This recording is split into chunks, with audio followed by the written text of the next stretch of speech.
Welcome to BPSC EPSC study channel. मैं आज आप लोगों को बीपीएससी 17वीं पीटी परीक्षा की तैयारी कैसे करें उसके दूसरे पार्ट में कुछ बताने जा रहा हूं। पिछले पार्ट में मैं सिलेबस क्या पढ़े क्या न पढ़े इत्यादि के बारे में चर्चा कर चुका हूं।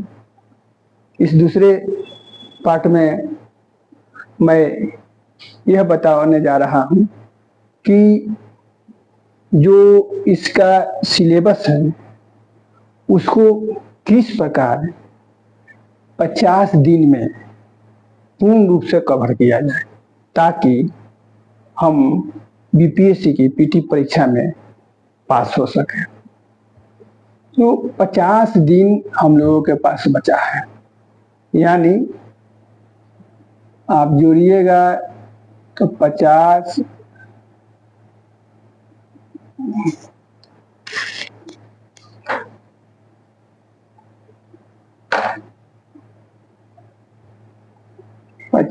गुना 10 घंटा यानी 500 घंटा बचा है लोगों के समय। कहने का अर्थ है कि प्रतिदिन हम लोगों को 10 घंटा पढ़ना है। जब तक आप 10 घंटा प्रतिदिन नहीं पढ़िएगा तब तक ये जो पाठ है, जो सब्जेक्ट का जो प्रत्येक विभाग है उसको कवर नहीं कर सकते हैं। वो भारतीय इतिहास है, सामान्य विज्ञान है, समसामयिक घटना है, गणित, रीजनिंग, जनसंख्या, विविध, राजनीति शास्त्र, अर्थशास्त्र, भूगोल इत्यादि भूगोल है। तो इन सभी विषयों को 50 दिन में कवर करने के लिए आपको प्रतिदिन 10 घंटा पढ़ना होगा। ठीक, तो इन 10 घंटों में आप 80% भारतीय इतिहास, सामान्य विज्ञान और समसामयिक घटनाक्रम पर दीजिए। 80% यानी 8 घंटा इन 3 विषयों को पढ़िए। बाकी जो 2 घंटा बचा वो इन सभी विषयों पर पढ़िए। 2 घंटा में गणित, रीजनिंग, जनसंख्या, विविध, राजनीति शास्त्र, अर्थशास्त्र, भूगोल, जो इसमें आपको सुविधाजनक लगे उसको पढ़ें। लेकिन 8 घंटा के अंतर्गत भारतीय इतिहास, सामान्य विज्ञान और समसामयिक घटना का अध्ययन होना चाहिए। इस प्रकार लगभग 2.5 घंटा प्रत्येक विषय पर पढ़ा। 3 विषय पर भारतीय इतिहास, सामान्य विज्ञान और समसामयिक घटना 2.5 घंटा पढ़िए। वैसे पढ़िएगा तो लगभग 90 प्रश्न इन 3 खंडों से पूछे जाते हैं। 90 प्रश्न में आप 70 प्रश्न भी बना देते हैं, 70 प्रश्न का हल कर देते हैं, तो लगभग आपको और 15 से 20 प्रश्न बनाना होता है। प्रश्न उठाता हूं कि भारतीय इतिहास से जो प्रश्न आते हैं किन किन खंडों से आते हैं। तो इसमें प्राचीन भारत का इतिहास हुआ, मध्यकालीन भारत का इतिहास हुआ, आधुनिक भारत का इतिहास हुआ। ये 3 खंड होते हैं भारतीय इतिहास में। तो फिर इन 3 खंडों से लगभग कितने कितने प्रश्न पूछे जाते हैं। तो प्राचीन भारत से लगभग 7 या 8 प्रश्न पूछे जाते हैं। 1-2 संख्या इधर उधर हो सकती हैं, ये संभावना, मतलब विगत प्रश्नों को देखने से ऐसा लगता है कि 7-8 प्रश्न इससे पूछे जाते हैं। मध्यकालीन भारत से लगभग 4-5 प्रश्न पूछे जाते हैं और आधुनिक भारत से 15 प्रश्न पूछे जाते हैं। 20 भी हो सकता है, 14 भी हो सकता है, नहीं मान कर चले 15 प्रश्न पूछे जाते हैं। बिहार के इतिहास से लगभग 10-12 प्रश्न पूछे जाते हैं। तो प्राचीन भारत का जो इतिहास है उसमें मुख्य रूप से प्रागैतिहासिक काल से एक दो प्रश्न हो सकते हैं। उसके बाद सिंधु सभ्यता हुआ, वैदिक सभ्यता हुआ, 16 महाजनपद हुआ, बुद्ध महावीर हुए, मौर्य काल हुआ, गुप्त काल हुआ। इन चैप्टर को आप यदि कवर कर लेते हैं अच्छे तरह से, तो कवर करने के बाद मुझे नहीं लगता है कि आपको प्रश्न बनाने में कोई असुविधा होगी। आप 7-8 प्रश्न में से लगभग 5 प्रश्न बना दीजिएगा। मध्यकालीन भारत जो है, तो उसमें आप सल्तनत काल और मुगल काल 2 पीरियड है उसमें। तो उसमें आप ये देखिए कौन जो सुल्तान था वो कौन विशिष्ट कार्य किया था। जैसे अलाउद्दीन की खिलजी के बजा नीति है, तो उसमें क्या क्या काम किए थे, फिर तुगलक ने क्या काम किया था। तो उन लोगों के कार्यों को देखिए, अकबर ने क्या किया था, और वो देखने के बाद आप ये देखिए कि उनके कालों में, सल्तनत काल या मुगल काल में, किन किन ग्रंथों की रचना की गई, उन ग्रंथों को किसने लिखा। इतना ही देखिएगा तो आपको 3-4 क्वेश्चन इसमें आ जाएगा।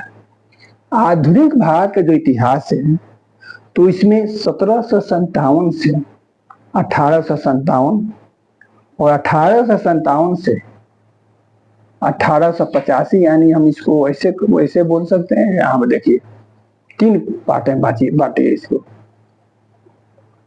1757 से 1857, फिर 1857 से 1850, उसके बाद 1885 से भारतीय राष्ट्रीय कांग्रेस की स्थापना हुई। उसके बाद से 1947 तक, जिसमें गांधीवादी युग भी आता है। तो सबसे अधिक प्रश्न जो पूछे जाते हैं, तो इस कालखंड से सबसे अधिक प्रश्न पूछे जाते हैं। 1758 से 1857 2-3 क्वेश्चन रहेंगे। 1857 से 1885 तक 2-3 रहेंगे। और शेष जो प्रश्न होता है, लगभग आपको 12-13 प्रश्न होते हैं। तो 1885 से 1947 तक पूछे जाते हैं। बिहार के इतिहास में आपको भारत का जो इतिहास पढ़िएगा, विशेषकर महाजनपदों का उदय, उनकी राजधानियां, कौन कौन से शासक हुए, मौर्य काल, गुप्त काल, ये जो पढ़िएगा उसी से बिहार के इतिहास का क्वेश्चन भी हल हो जाएगा।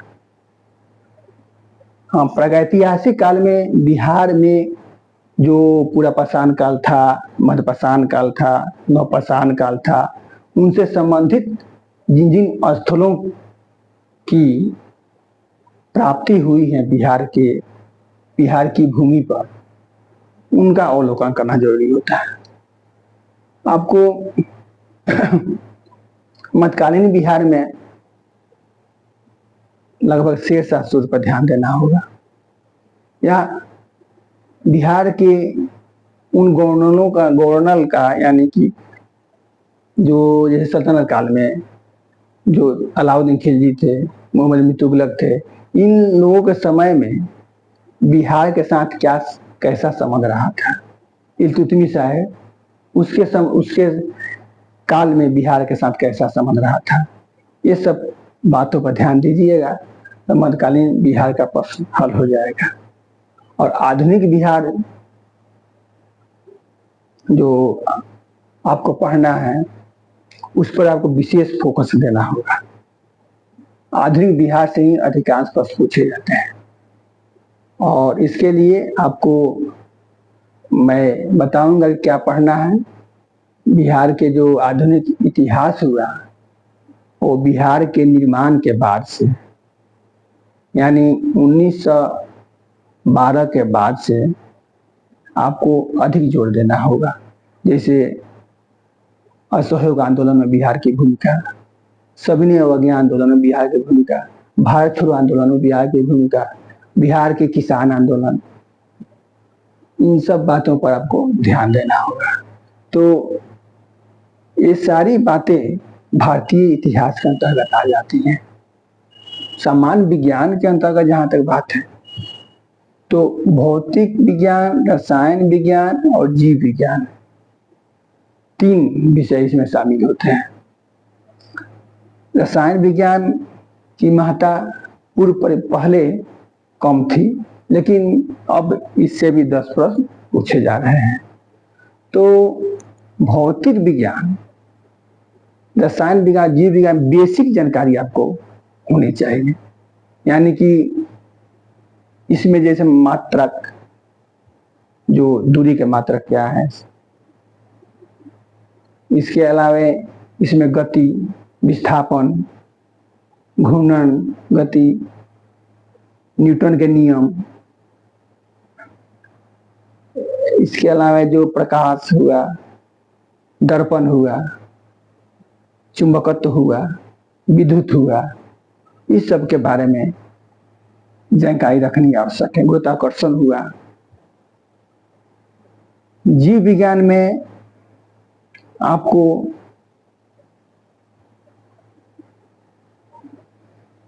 इसमें 2 पार्ट हुआ, एक प्लांट से संबंधित होता है और एक ह्यूमन से संबंधित होता है। तो प्लांट वाले पर ज्यादा जोर नहीं देना है। इसमें प्लांट वाले पर लगभग खेती जिसको कहते हैं प्रकाश संश्लेषण क्रिया कहते हैं, उस पर आपको ध्यान देना है। और उसके बाद जो मानव विज्ञान हुआ, यानी कि मानव से संबंधित जो विज्ञान हुआ, तो उसके लिए आपको मानव के जो भोजन से संबंधित तथ्य हैं, जो मानव के आंतरिक अंग से संबंधित तथ्य हैं, जो हार्मोन है, बीमारी है, किस वायरस के कारण होती है, किस बैक्टीरिया के कारण होती है, या ऐसी मूलभूत बातों पर आप ध्यान दीजिएगा, जीव विज्ञान का प्रश्न हल हो सकता है। इसको जब मैं विश्लेषण करूंगा अलग से और पढ़ाऊंगा, तो इन सारी बातों के अलावा और कुछ तथ्य हैं जो आपको बताऊंगा। समसामयिकी घटना के राष्ट्रीय, अंतर्राष्ट्रीय और बिहार तीनों से पूछे जाते हैं। तो इसके लिए मेरी दृष्टि से प्रतियोगिता दर्पण सबसे सटीक पुस्तक है। यदि 1 साल के प्रतियोगिता दर्पण को पढ़ लिया जाए, तो मुझे पूर्ण विश्वास है कि 28-29 प्रश्न आराम से बनाए जा सकते हैं। फिर भी यदि प्रतियोगिता दर्पण नहीं पढ़ रहे हैं आप लोग, तो कोई भी जो स्तरीय किताब आप लोग पढ़ रहे हैं, तो कोई एक किताब पढ़िए करंट अफेयर्स के लिए, और एक ही किताब आश्रित रहिए, उसको बारंबार पढ़िए और उसको याद कीजिए, उसको रिवाइज कीजिए। अधिक किताबें पढ़िएगा करंट अफेयर्स के लिए, तो आप कंफ्यूज हो जाइएगा, और कंफ्यूजन की स्थिति में आप प्रश्न को हल नहीं कर सकते हैं। इसलिए मेरी सलाह है कि आप समसामयिकी के लिए कोई एक स्तरीय किताब पढ़ें जो पहले से पढ़ते आ रहे हैं। कोई नई किताब पढ़ने की जरूरत नहीं है। तो 2.5 घंटा इस पर, 2.5 घंटा इस पर और 2.5 घंटा इस पर, यदि ये रणनीति अपनाई जाती है, तो आप भारतीय इतिहास और सामान्य विज्ञान, समसामयिकी घटनाक्रम से क्वेश्चन टेकअप कर सकते हैं और लगभग 70 क्वेश्चन बना सकते हैं। शेष प्रश्न के लिए उसके लिए आपको इनमें से आंकड़ा याद कर लीजिए। राजनीति शास्त्र तो सबके लिए आसान ही होता है, सबकी रुचि इसमें रहती है, तो इसको पढ़िए, 10 में से 5 प्रश्न आराम से बना लीजिएगा। अर्थशास्त्र थोड़ा टेक्निकल सब्जेक्ट है, लेकिन इसकी जो मूलभूत बातें हैं उसको देख सकते हैं, जैसे राजस्व नीति, कर की व्यवस्था, जीडीपी, एनएनपी, मुद्रास्फीति, उसका प्रभाव, मुद्रास्फीति क्यों बढ़ती है, उसके निवारण के लिए क्या उपाय है, भारतीय रिजर्व बैंक के बारे में आप जानकारी रखिए। भूगोल में विशेष भौतिक भूगोल पर ध्यान दीजिएगा। भौतिक भूगोल पढ़िए तो इसमें से भी आपको क्वेश्चन, 2-4 क्वेश्चन आप हल कर सकते हैं। बिहार के भूगोल के लिए आप अलग से पढ़िए उसको, भौतिक भूगोल बिहार के लिए भी पढ़िए, उससे भी आप 2-4 क्वेश्चन हल कर सकते हैं। तो ये रणनीति अपनाइए। इसके लिए आप केवल 2 घंटा समय दीजिए, 2 घंटा बस, इससे अधिक नहीं। तो इससे आप प्रश्न पकड़ सकते हैं और आपकी सफलता सुनिश्चित हो सकती है। अब मैं एक प्रश्न और आप लोगों के सामने उठाने जा रहा हूं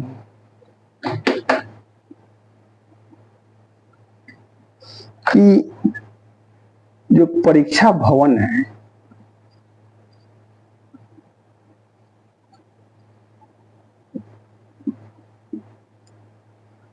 उसमें हम लोगों को किस प्रकार रहना चाहिए, कैसे बैठना चाहिए, क्योंकि जहां आप एग्जाम दे रहे हैं वहां का वातावरण के अनुकूलित आप अपने आप को नहीं ढालिएगा तो आप आसान प्रश्न का उत्तर भी गलत कर सकते हैं।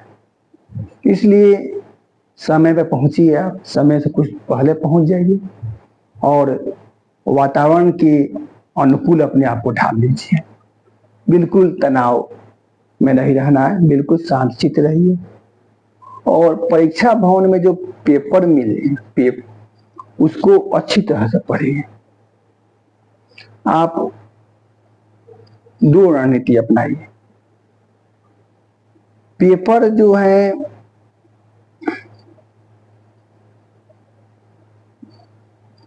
जो प्रश्न पत्र हैं तो उनमें वैसे प्रश्नों को आप पहली बार अटेम्प्ट कीजिए और हल कीजिए जो आप जानते हो, पूर्ण रूप से जानते हो, उसमें गलती होने की 1% की गुंजाइश नहीं हो।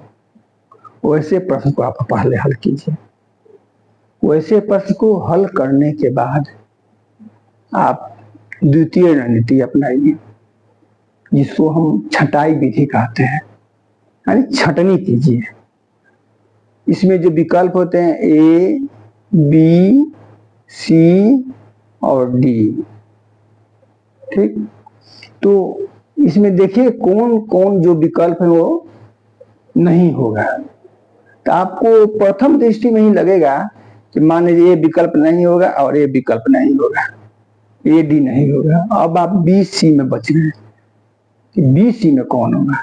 तो यहाँ पर कॉन्सेप्ट काम करेगा। यदि आप सही ढंग से पढ़े हुए हैं तो कॉन्सेप्ट लगाइए यहाँ पर और प्रश्न के पीछे का जो कॉन्सेप्ट है उसको थोड़ा ढूंढिए कि क्या इसमें प्रश्न पूछना चाह रहा है और जो विकल्प दिया है उसका जो पीछे का जो कॉन्सेप्ट है उसको देखिए और यदि कॉन्सेप्ट के आधार पर इसको मारिएगा तो आपको, मुझे विश्वास है कि ये सही हो ही जाएगा।